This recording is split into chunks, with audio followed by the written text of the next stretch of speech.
Good evening. My name is Sandeep, Dr. Sandeep Maithani, and I work in the Urban and Regional Studies Department at IIRS. And today we will be discussing something about urban risk assessment, especially urban seismic risk assessment. Sorry, I just missed the word seismic. So I will correct it in a moment if it works. And it basically the lecture is urban seismic risk assessment. Okay, this is how our thing goes. So today we will not be discussing much about the geology part, but today's lecture is basically concentrated how using geospatial technologies, using inputs from remote sensing data and GIS as a tool, we can do the estimation of damages in an urban area due to a seismic activity. As you must have heard in the last period, a lot of destruction has occurred, loss of lives and buildings has taken place because of seismic risk assessment, especially in the urban areas. The latest one being in the Turkey area, the Turkey. Okay, so today lecture basically concentrates on how using geospatial technologies we can do a risk assessment of urban areas against seismic activities. If you see, the population in India has grown as per 2011 by up to 30% of total population lives in cities only.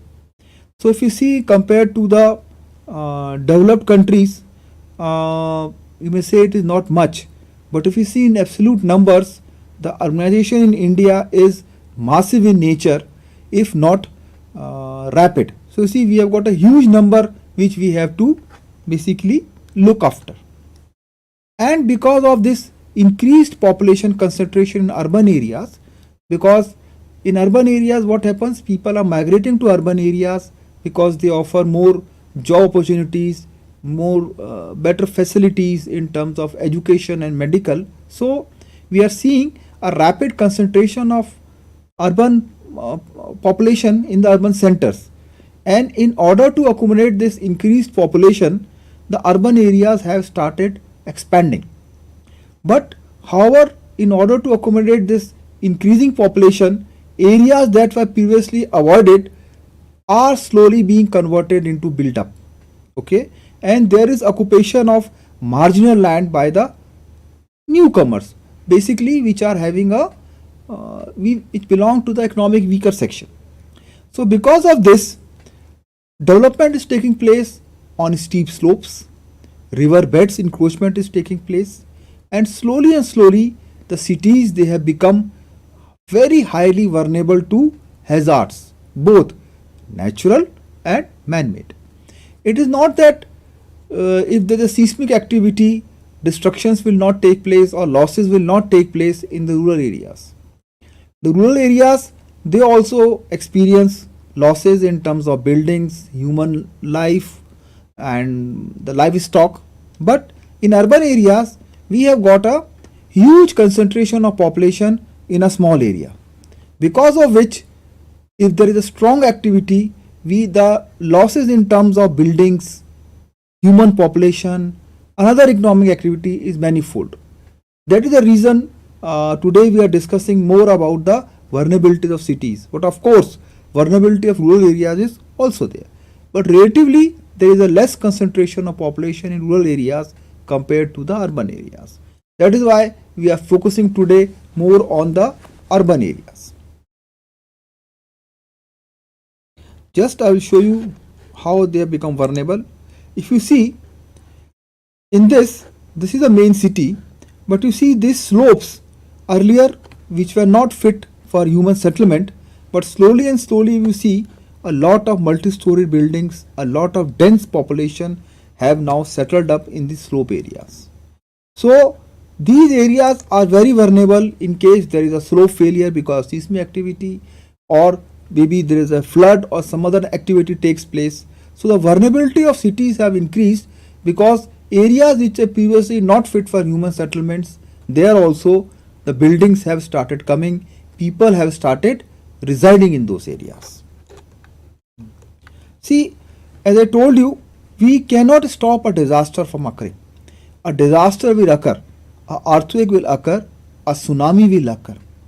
But if we take adequate preventive measures, that means if we are prepared, then we can reduce the losses. If you do a comparative analysis of these two simple pictures which we have made, so this tell you, like, if you are properly prepared, your losses are minimized. But we cannot stop a natural disaster from occurring. A natural disaster will occur. Okay. So the aim is how, using remote sensing and GIS, we can be better prepared. We can increase the capacity of a society to absorb the impact of the disaster. It may be a seismic kind of a disaster, it may be a flooding type of a disaster, it may be a hydrometeorological type of a disaster, whatever is there. Or it may be a natural disaster also. Main thing is how prepared we are to absorb the impact, or how much, if you say in simple words, how much resilient our cities are to such disaster that is there. And today we are going to discuss how, using remote sensing and GIS, or in the words, if I say a single word, how using geospatial technologies we can increase the resilience of our cities, of our urban areas. That is what we are going to discuss today. So the main aim is basically to make our cities safer. So with that, we are going to discuss, before a disaster strikes, how we can make our cities more safer. So that comes under the purview of disaster management. Now if you see, this is the cycle of disaster. I think already in the previous lectures it must have been discussed with you. So first we have the preparedness, then we have the disaster event, then we have the relief and rescue operation, we have the rehabilitation, then we have the reconstruction, then we have the mitigation. So risk assessment aim is basically to quantify the losses due to disasters of varying magnitude. If a disaster of different strength strikes our city, how we can how we can quantify the losses, how basically mathematically we can model the losses in terms of destruction of buildings, collapse of buildings, injuries, casualties, damage to the infrastructure like the water supply, electricity, sewerage, which are in fact the lifelines of any city. So the ultimate goal of risk assessment is how we can quantify the losses due to earthquake or any disaster of different magnitude or strength. And this risk assessment basically provides the input into preparedness of the society against the disaster. Okay, so this is what we do in urban risk assessment. In urban risk assessment, we try to quantify the losses because of any particular disaster. Because you see, these inputs can be used for preparation of a disaster plan, anticipating the damage to critical facilities, maybe you can say the water supply, the sewerage or something else, the damage inspection, recovery procedures, communication control center location. Even in disaster training exercise, we can say if an earthquake of this much intensity occurs, what we should do. We can prepare effective evacuation plans, and lastly we can train the population what to do if an earthquake of a particular intensity strikes our city, any city basically. So you see, the ultimate aim is risk assessment tries to quantify the losses that would occur if an earthquake of different strength comes, and this provides the input into the disaster preparedness. The first thing is, before we do a risk assessment, first thing we have to find out is what are the elements at risk. See, if a disaster occurs in a desert, then what are the elements at risk? You may say some population is there because it happens to be an habitated area, it's not a habitated area, then we don't have any infrastructure there, so we don't have much elements at risk. So whenever you try to do urban risk assessment, first thing you have to find out what are the elements at risk due to a disaster. In our study present lecture discussion, we are talking the disaster we are talking about is the earthquake or the seismic activity that happens. The first thing is what are the elements at risk. So the first element is the lifelines of a city. That means the road network, the water supply, as told earlier, the electricity supply, the sewerage, maybe you can say internet line connection also. Now it's also a must for us. So these are the lifelines of a city. I will tell you, you see, the roads gets damaged, okay, so neither you can do a rescue and relief operation. Sometimes you see the roads are blocked. You see in this area the road is blocked, so again you can't do any rescue and relief operation. Okay, the electricity is not there because we have the electricity towers have collapsed or some kind of, it's not functioning, the grid is not functioning. Okay, sometimes the bridges collapse. The bridges are also a lifeline. The bridges collapse. So first thing, the elements at risk is the lifeline. The second thing is the buildings. You see, entire neighborhood or locality has now been leveled down to a ground because of earthquake. Sometimes the buildings are in such a state that they have to demolish them. They are no longer suitable for human living basically. Okay. So, and the last thing is the population. The population gets affected. The socio-economic, both are affected. So, you see, and we see the fourth point is the environment. Environment means the economic environment, the social environment, all gets disturbed because urban areas, they are a major economic hub of any area. So if you see physically, you see there are basically three elements which are going to study which are disturbed. The first thing is the lifelines, which you may say the infrastructure, the physical infrastructure. The second thing are the buildings, the human settlements, and last thing is the population which resides in the buildings and uses the road network, the infrastructure. So today we are going to basically discuss three things. What are lifelines, buildings and population that will be affected if an earthquake of a particular strength happens to strike our city. Okay. Now if you see, this is a river which was following a normal course and this is a tributary, but because of floods the river has breached its banks and now this much area is flooded, which you can see in the yellow line. This is the flood line. And if you see, these buildings are now inundated, they are basically submerged. So if we want to do effective rescue and relief operation, we must know how many structures are below water and what is the activity going on in these structures. If there is a school and a hospital there, that means we have to do something urgent. Otherwise, if there is no critical thing, we may say we may focus on some other area where also flooding has taken place. So the first thing is we want a updated, accurate spatial data before we can analyze the extent and the impact of a disaster, and subsequently we can go about with the rescue and relief operation. The first thing we need is spatial data. Okay, a data showing the extent of the disaster. Okay, but what has happened? Most of our data is in this format. So you see, we are having hard copy maps, we are having maps in the file format.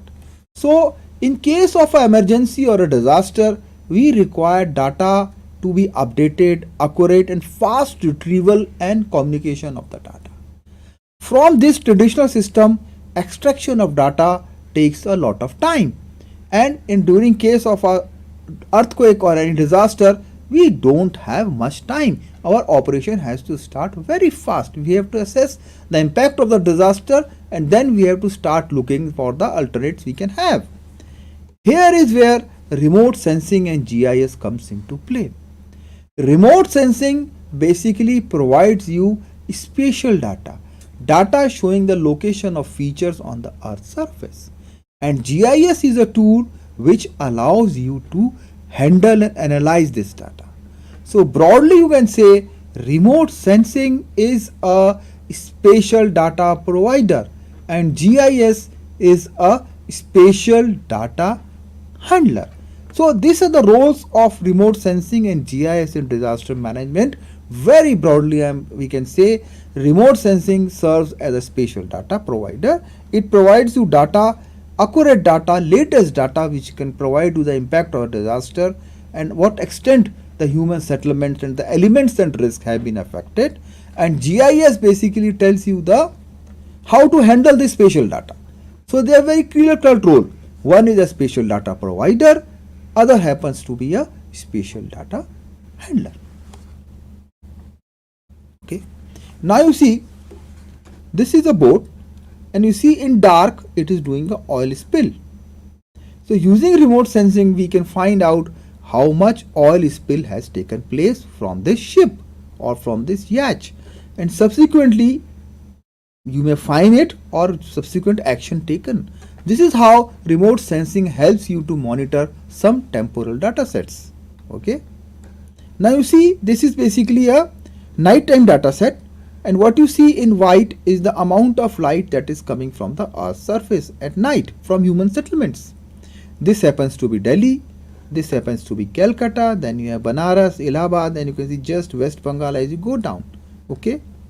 And see, sometimes back there was a big earthquake in Bhuj. If you, I don't know if you must study it somewhere. An epicenter was there and it was 7.9 earthquake was there. It happened in Bhuj. Now what we have done is we have taken one imagery one day before the earthquake, one is of night after the earthquake, both night. So you see in red and this is a star, a lot of area was lit up. But one day after the earthquake you see a lot of areas without any power supply. So what you can say, it is not telling you disaster earthquake has happened, but it is telling you something massive, something has gone wrong, something has happened on the ground. Okay, and if you say earthquake has occurred, then you can find out the earthquake has impacted a large area. So we can use remote sensing for basically studying the impact or the extent of a particular disaster. Here we can use this remote sensing data sets also. Okay, this we have taken a multi-temporal images of a construction site and overlaid them so you can find out how your construction or rehabilitation activities are going on at a particular area. Okay, just skip it. So you see remote sensing helps you, provides you basically spatial data, data that is accurate and tells you the exact location of features on the Earth's surface. Now what does GIS do? GIS basically helps you find out the properties, allows you to handle this data. Okay, it can capture, store, manipulate and query data. So if you have got a remote sensing data like this, then using GIS you can generate a map from this. This shows you the river, this shows you the different parcel boundaries, and in red we can say what are the different activities, where are the houses, where there is a basically commercial activity or it's a open playground. So GIS is basically providing you, remote sensing is providing you spatial data and GIS is allowing you to handle this spatial data. So they have, this is the role broadly of these two technologies in urban risk assessment. So first we have discussed till now in this lecture what is the role of remote sensing in GIS, and with some examples we have tried to understand like how they can play a role in urban risk assessment against seismic activities. Now we'll discuss a small case study we had done for Dehradun city using remote sensing and GIS, where we tried to analyze like if a earthquake, a scenario earthquake happens somewhere near in the vicinity of our Dehradun city, then how using remote sensing and GIS we can quantify the extent of disasters that would happen due to earthquakes of different strengths. So we'll discuss this case study now.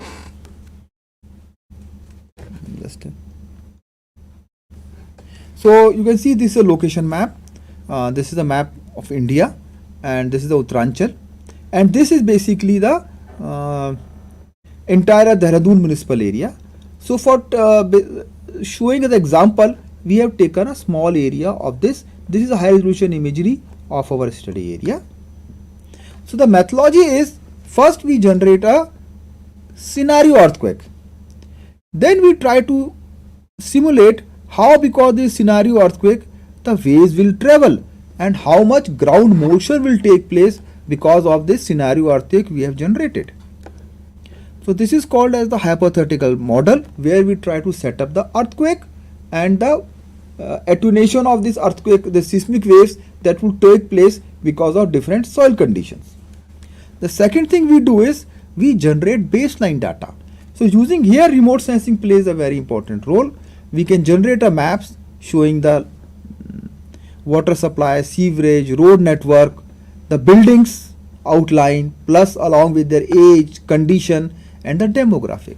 So then we develop the baseline data, and then in a GIS we try to find out if this much scenario earthquake takes place, this is how the waves travel, this is our study areas data, baseline data, then how much damage to buildings will take place, how much damage to infrastructure will take place. These kinds of scenarios we are generating. So we keep on changing the strength of the earthquake and try to find out the damage. So what we are doing is we are generating basically different intensity of earthquake, what are the different losses that will happen. Okay, so we are doing a scenario, and this basically provides the input to the planning authorities or the disaster and rescue relief authorities. They can plan accordingly. So what we did is, suppose this is the municipal area and this happens to be a standard FCC of a study area. What you see in red is basically the vegetation, and what you see in the cyan color are the dry water bodies, and this is the municipal area. What you see in colors are different wards, and we say suppose the earthquake of intensity 6.8 occurs somewhere near the city. So we have taken a small area, and this is a high resolution imagery of our study area. You see this is the roads, this is the open field, this is again the road network, and these are the buildings, and there are some vegetation also. See, this is again a FCC of our area. Okay, and this area is basically part of the Dehradun city area. So first thing we did was, using remote sensing and GIS, we made a land use map of that area. So we first delineated the parcel boundaries, then we did a field survey, and we tried to find out, like in each parcel or in each building, where there is education institution, if there is an administrative building, there is a commercial building, it's a medical, or it is a religious, or it is residential, pure residential, or it is a mixture of residential and commercial buildings. Okay, so first we do is, using remote sensing we generate a base map, then using field survey we try to add inputs to this base map, and we made a land use map. Then in GIS we can also calculate what is the area that is under different land uses, how much area is under residential, how much is under commercial, how much is under open space. All this type of tabular and area calculations we can do very easily. Okay. Secondly, we try to collect data like how many buildings are there which are having a framed or which are load bearing. You see, now for seismic areas it is advisable that you make a structure where you are having a column and beam. So the entire load is taken by the beam and the column, and the walls are used for partitioning. But previously people just used to make this load bearing, where we had the walls made of bricks and we put a slab on top of it. So we did a field survey to find out like how many buildings are framed structures and how many buildings are load bearing structures. Normally buildings which are old, they are load bearing, and buildings which are built a bit later, they are framed structure. Then we collected data and showed in a GIS. See, these maps are generated in GIS. how many buildings are having RCC roof, how many buildings are having a RBC, reinforced brick concrete work. Okay, so now we are first using GIS, we made a base map. Then for each house we are collecting some data sets. Okay, now third thing is, what is the age of the buildings, how many are newly built, moderately built, very old built. Okay, what is the proximity building the buildings. You see what happens during an earthquake, both these buildings will shake and they may also collide and lead to further losses also, building losses also. So we generated a map to show like most of the buildings the distance was less than 1.5 meters, while in case of some buildings only which were located like this, they had more than 3 to 6 meters.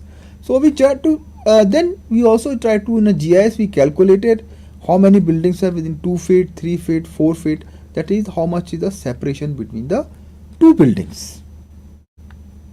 Okay, then we collected other attribute data like what is the story. So we found out like most of the buildings in our study area, they were basically ground floor. Buildings which are located along the main roads, they were having ground first floor because some of them are being used both for residential and commercial purpose, and we can also calculate what is the kind of buildings which are under. So you can say 68% of the buildings they were having a ground floor, while 32 buildings had a mixture of ground and first floor because different kind of activities were going on in the same building. You see, most of them happen to be located along the main roads, while buildings in the interior, they were basically residential buildings, or because they were only ground floor buildings only. Okay, so what we have done is, see, we have collected first using remote sensing, we have plotted the buildings. Then by field survey we have collected various attribute data of the buildings, and we try to make a table like what is the type of building, load bearing or framed, what is the roof of the building, what is the symmetry of the building, maintenance, age, and then we classified the buildings into different types, like a building having this and this quality properties will be A building, A1, B1, C1. So like this we have first collected data. So we have collected data like what are the attributes of the building, and based on those attributes we have classified the buildings into different classes. Then we have taken a damage probability matrix which tells us if the buildings are of this category which we have used there, and the earthquake intensity happens to be 5, 6, 8 this much, what are the kind of losses that will take place. If you see when the earthquake intensity is 10, building of B type, B category, that means this load bearing GI, it will have a losses of 0.8, that means it will have a total collapse. While when it is 10, building of C1, it will have 65, that it will have a major structure failure. And building of maybe you can say D4, it will have only 17, that means it will have a minor damage. So what we have done is, remote sensing gives us the location of the building. Then we have collected the attribute data. In a GIS we have added these attributes to the buildings. Then in a GIS environment we have classified the buildings into different types, and then we have estimated the losses to a different type of building under different intensities. So now you see what we are doing is, we are trying to generate scenarios. If the earthquake is 5, intensity is 5, what will happen in your study area? If the earthquake is 6, what will happen? How many buildings will have a total collapse? How will have a minor damage? How will have a major damage? How many buildings will have no damage? So you see what we have done is, we say if the earthquake intensity is 6, there will be no damage in a study, no major damage in a study area. If the intensity is 7, there will be little or minor damage in a study area. But if you see, in case of 9, we started seeing buildings which are having a major damage failure. And you see in case of 11, intensity is 11, many buildings will experience a total collapse. In case of 10, some will experience. Now what we can do is, we can overlay this map on the land use map, and we can find out at an intensity 10, a building will collapse, what kind of activity is going on. if it happens to be a school or it happens to be a hospital, then either we should take some structural measure to strengthen the buildings, that is called as we should go for retrofitting, or we can shift that particular activity from this building. So using GIS overlay operation, we can easily find out, like in case of 10, if this building collapses, what kind of activity is going on in this building. Okay, this kind of things we can do.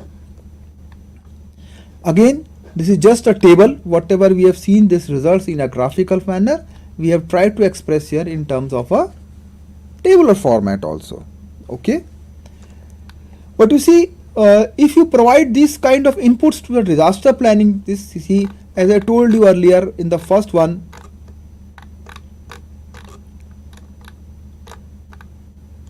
here you see, we have, what we have done, we have tried to quantify the losses that will happen because of earthquakes or different strengths if they strike our study area.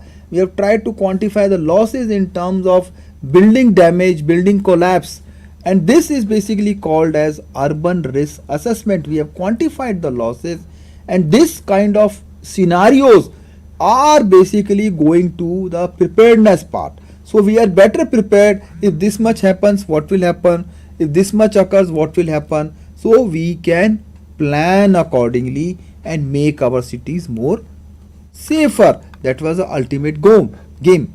That's the ultimate goal was there. How we can make our cities more safer. That is the ultimate goal was there. So you see, urban risk assessment, which again I will try to reiterate, is how we can estimate the losses, quantify the losses in case of earthquakes or different strengths that are coming. So we can do a kind of a scenario building, and this kind of scenario building can be a very important parameter in disaster preparedness. So this is 1 AM. Now coming further, we have also generated maps which shows how many houses are people, the owners are residing, and how many are on rent. This kind of maps, you see, but if you see, most of the houses the owners are residing, some are occupied by tenants. So this kind of map is very useful when you have to go for paying of compensation, because sometimes the owner is the only one. So when type of compensation purposes it comes, this kind of maps can be very handy. You actually know who are the people who are residing in the house. They are the owners or they are the tenants. Okay. Now the second element at risk which we discussed is the roads. So you are using remote sensing imagery. You see, we have first plotted the roads. Like 3 meter roads is the bi-lane, 5 meter road, 6 meter road. We have plotted these roads. We have also plotted the building material, like it's asphalt road or it's a non-asphalt road, that we can also plot based on the spectral reflectance of the road in the satellite imagery. So first, using remote sensing, we have planned the hierarchy of the roads that exist in our study area. Secondly, what we have done is, see, if it's a 3 meter road, 5 meter road and 6 meter road, we have made a small buffer around each road. Okay, so we have made a buffer of 3 meter road, buffer of 5 meter and buffer of 6 meter. So you can say, in case of a bi-lane, we can make a buffer of 3 meters. In case of a primary road, we can make a buffer of 5 meters. And in case of a secondary road, we can make a buffer of 5 meters because it's a big road. Okay. Now you see, if in this buffer, most of the buildings, or you can say more than 50% of the buildings, if they are having a total collapse or they are having a major structural failure, then we can say there's a high probability that this building load may be blocked during a seismic activity. Here you see, in case of a, you can say a primary road, you can say it's a secondary road, we create a 6 meter buffer. If both in this buffer area, if most of the buildings they are having a minor damage, then we say there is a high probability that this road may still function. It may not be blocked. So you see, what we have done is, at an intensity of 10, we have tried to estimate how much of the bi-lanes, primary and secondary roads, they will be blocked or they will not be blocked, because it's quite possible that it's a bi-lane, but slowly a number of buildings of high rise have come here. So you see the road width remains same, and you see in this smart width buffer, if most of buildings they are having a total collapse, then there is a high probability that this bi-lane may be blocked. So we can find out like which road will be blocked. Again, we can overlay this blockage map onto the land use map, which we generated here. You see this land use map, we can overlay on this land use map, and we can find out like if those roads are blocked, what kind of activities are on these post plates. Suppose there is a hospital and that road has a high damage probability of blockage, then you see that hospital won't be able to function, because people can't come in, neither people can go out. You see, so you see what we are trying to do is we have made a land use map, then we have tried to estimate the losses to different buildings, and then we have overlaid that building damage map onto the land use map, and we try to find out what kind of activity is going on in buildings which are going to experience a heavy damage because of earthquake of a particular intensity. Secondly, we have made a buffer along the roads, and then we apply to first put a try to find a probability which road will be blocked, and then this road blockage map again we are putting on the land use map, and we are trying to find out like what are the land uses that are going on in this buffer area for minor road, major roads. Okay, so what we are trying to do is everything we are trying to correlate with land use, human activities that is going on. Okay, suppose at 10, the previous was at 10. Now this map we have made at a scale of 11. This shows like at 11 which road will be blocked, which will not be blocked. So you see for different scenarios we are trying to find out which road will be blocked and what are the activities, land uses that are going on in this road, in this parcel of land that are situated along these roads. You see, just I will show you a 3D view of this area. You see, if this is there, you see, we may say this road has a high chance of blockage. So if there is a hospital there, either we have to find another route or we may have to shift that hospitals. So we can see, we can find out like this road will be blocked somewhere here, but this road will have a total like this. But please remember, these results which are showing you, they are just made to show you what is the role of remote sensing and GIS. They may not be too much of, you see, authentic or this, they are not like this. They are just made for the purpose of demonstrating how remote sensing and GIS can help you in assessing the losses. But they are not, just don't believe them, like because we have to take other factors also. We have only taken 2-3 factors, and we have tried to show you like how remote sensing and GIS can be used. But if you want to do a real situation, then you have to do a more detailed study, then you can really publish your results. But this is just for demo purpose. We have tried to demonstrate like how remote sensing and GIS can be used for this kind of studies. Okay. Secondly, we have tried to also find out what will happen if the earthquake strikes in a day or night. So we have tried to gather some data like how many people are residing inside these houses. So if it strikes in the daytime, you see, if there is a house which has a total collapse, then there will be higher casualties. If the house has minor damages, then there will be lower casualties. So we have tried to estimate roughly like what depending on the type of on the time of occurrence of the seismic activity, how much losses will occur in our study area. This is only a small study area we have taken. Okay, so this is how, you see, we have gone about doing our study. First, using remote sensing and GIS, we have generated some base maps, some spatial database. Then using field survey, we have added this some more ground attributes to our spatial data. In a GIS, we have generated various maps. Then in a GIS environment, we have tried to analyze if the earthquake of this much intensity occurs, how much losses will be there to different kind of houses. Then which roads will be blocked, what are the kind of activities going on in parcels of land that are located along these roads, what will happen if the earthquake strikes in the daytime or the night time.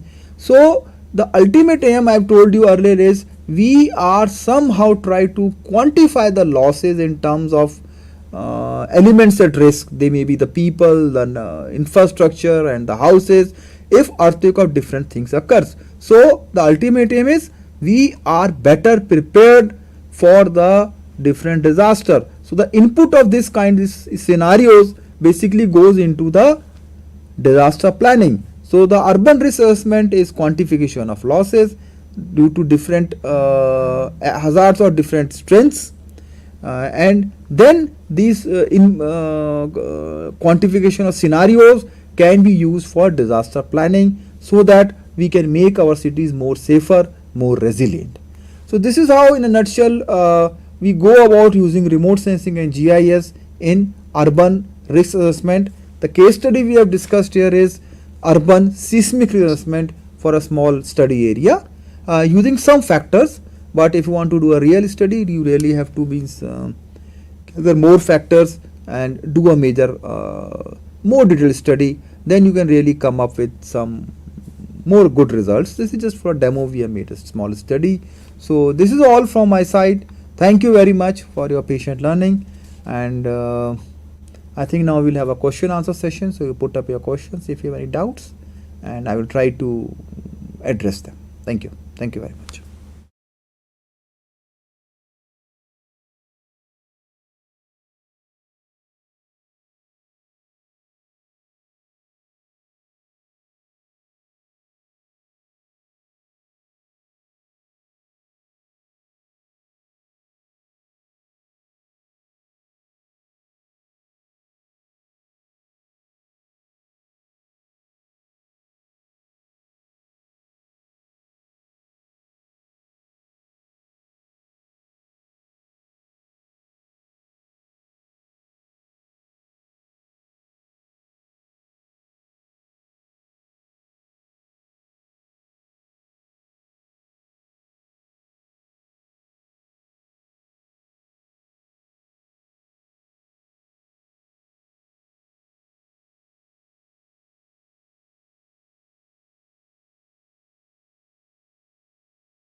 Okay, now we have some queries. The first query is what could the reason of recent earthquake in Turkey and Russia, Syria. You see, the reason for this activity in Turkey and Syria could be some geological movements that have taken place. That will be the reasons, I think. Okay. Now, second question we have is like in urban areas, do GIS use infrared beams for monitoring impact of earthquake during night time? See, GIS is basically a tool. Remote sensing is the tool we are using for spatial data correction. But yeah, we are collecting data in the infrared region also. As such, we are not using infrared beams for monitoring impact of earthquake during night time. And the third thing, algorithm used by GIS in remote sensing systems. See, remote sensing system is basically a optical system. It can be a SAR or LiDAR, anything which collects data from the far about the Earth's surface. And in GIS is basically a tool for handling spatial data, and it works on various spatial models. So explaining all those things, I think, will be a bit too out of the context in the present scenario. Okay, but yes, there's just remember, like one is a tool, one is a spatial data provider. Okay.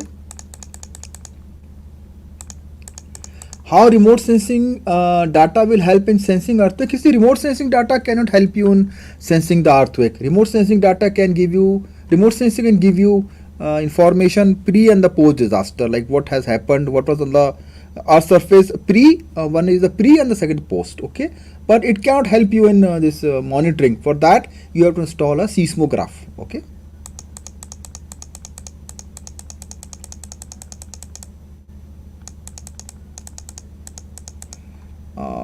The one next question is how we can use geology of the city in urban seas modeling. You see, when we try to do this attenuation and how the earthquake waves travel through the earth surface, then we require the use of geology for finding out the intensity and the amount of ground shaking, that's called the peat ground acceleration takes place. There where we require geological inputs basically. Okay. Next question is, I am listening offline session. Is it much for working people like me? Yes, it what we try to show you as a small study where we can use remote sensing GIS for urban seismic risk assessment. Of course, it can be useful if you are working in this area. Next question is Geotom. He says how to relate or quantify the intensity of earthquake with building properties. Is it using from empirical relationship? You see, what we do is we are trying to generate basically what is called as a damage probability matrix. Using that, we try to relate the intensity earthquake with the building property. So we use a DPM, damage probability matrix.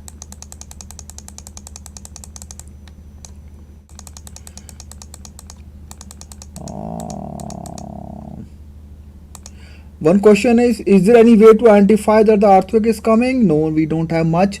We only, when the earthquake comes, we record the amount of energy released by using a seismograph. So just you see, finding out pre how much earthquake is coming, when it is coming, that is still we are not able to do much about it. Okay. Then one question is, are the houses surveyed manually? Yes, that data about the houses we have to collect manually, because that sometimes we cannot extract from the remote sensing. We can only extract the building footprint or the base map information from a remote sensing data.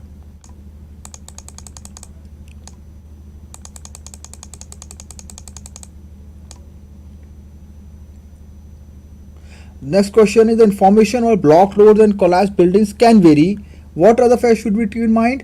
You can see the construction quality, the type of soil conditions, they vary, the age of the building, and the structure, how the structure, engineering information, all those you can keep in mind for more accurate estimations.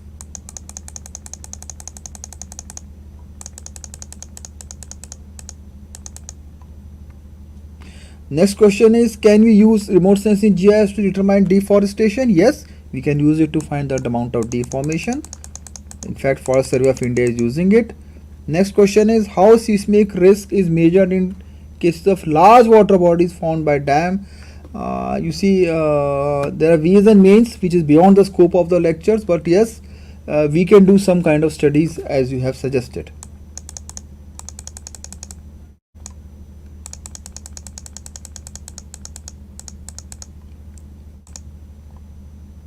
Next question, what is the prime role of a data collected from GIS? You see, data is basically not used for collection, it is used for integrating the data from remote sensing and the socioeconomic data. For integration of these data sets, we are using GIS. So GIS is basically a data handler, and remote sensing plays the role of a data collector basically, or provider. What is the main data for risk assessment? You see, first we have to find out what are the elements at risk, and then we have to collect the data that are available about the elements. Can RSG used for soil health management in agriculture sector? I'm sorry, I don't have much idea about it. I don't work in the agriculture area. Okay. The question, what should be first step after earthquake respect to GIS? See, GIS you can use for generation spatial data. First thing is, what are the areas, what are the buildings that have been affected by GIS? How AI is helpful in urban seismic assessment? I don't know, means especially if you want to do some kind of advanced modeling based on the past patterns, there AI can really help you. In what ways GIS could be helpful for Turkey disaster? You can see, using a remote sensing and GIS, you can find out which buildings are damaged, which are studying what was the population distribution in the areas which are damaged. So these kind of studies you can do for a disaster hit area. See, how can we take precautions from risk? See, there are different kind of precautions. There can be engineering, other kind of precautions. Based on the scenarios we have generated, you can develop a proper evacuation and disaster relief scheme. That is why we are trying to do this kind of urban risk assessment studies.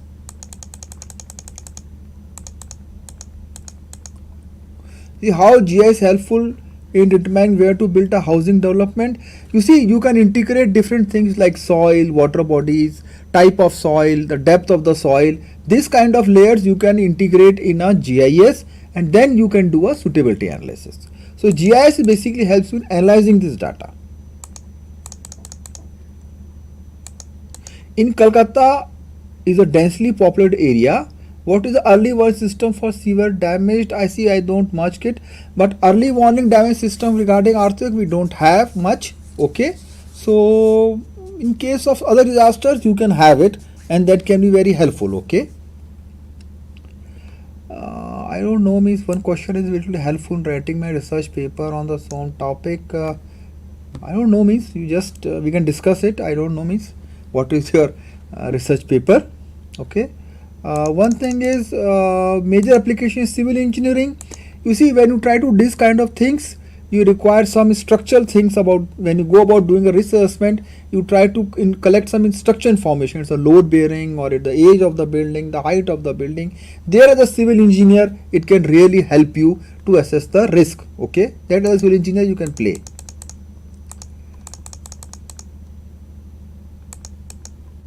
Okay.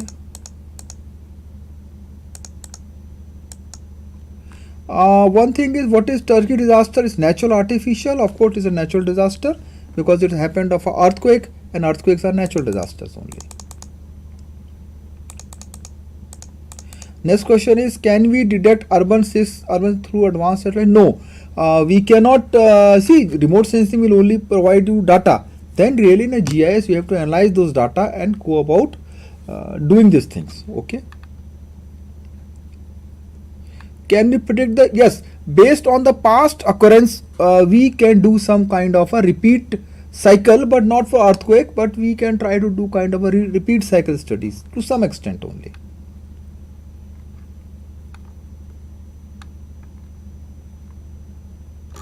Are there any advancements in RS and GIS for risk quantification? Yes, a lot of work is there. We are using this AI. We have tried to model these things. And GIS is very beneficial in assessing hazards and the effect of disasters on the human settlements.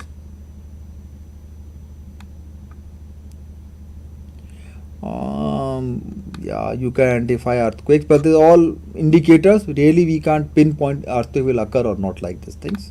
Okay.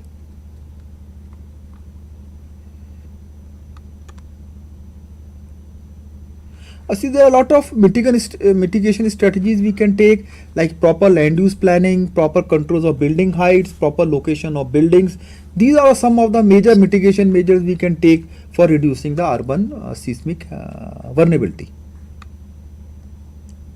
See, for generating attributes, you have to collect them, and then manually you can go about feeding them in a attribute table.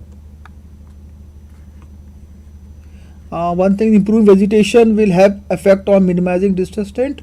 Yes, basically for earthquake, vegetation doesn't matter much basically, but for some kind of other disaster, it may be there. Okay.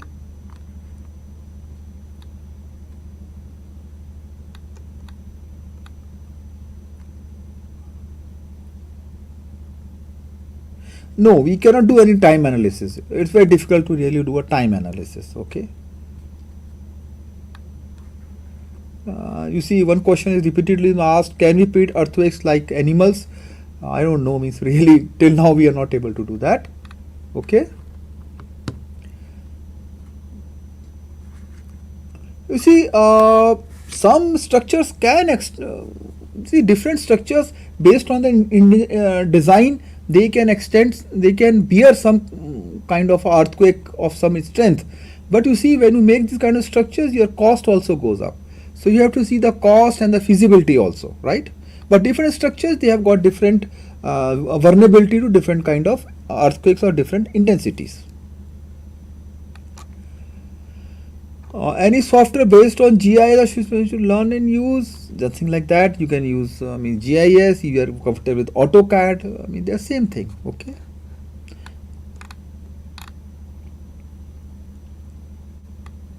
Yes, sir, the government is taking a lot of actions for pre and post. One thing is we have to build the capacity of the urban or any population to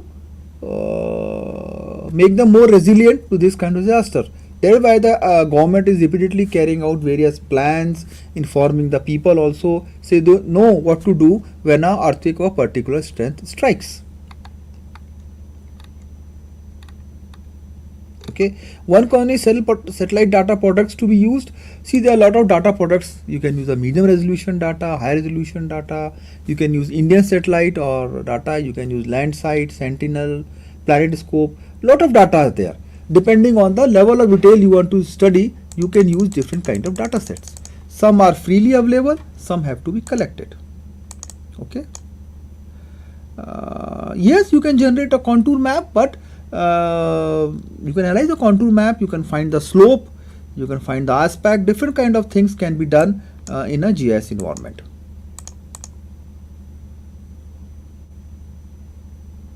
When they do seismic disaster become more repetitive, intense like solos?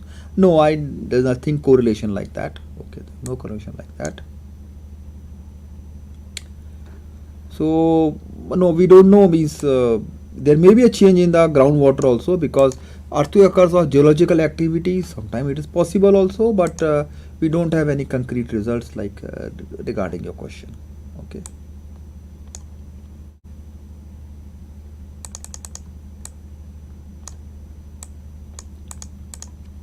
Okay, I think these are some of the queries which I have answered. If you have more queries, then you can send me a mail at my and I'll try to resolve your questions if they are. Okay, and thank you very much for attending this session. Thank you.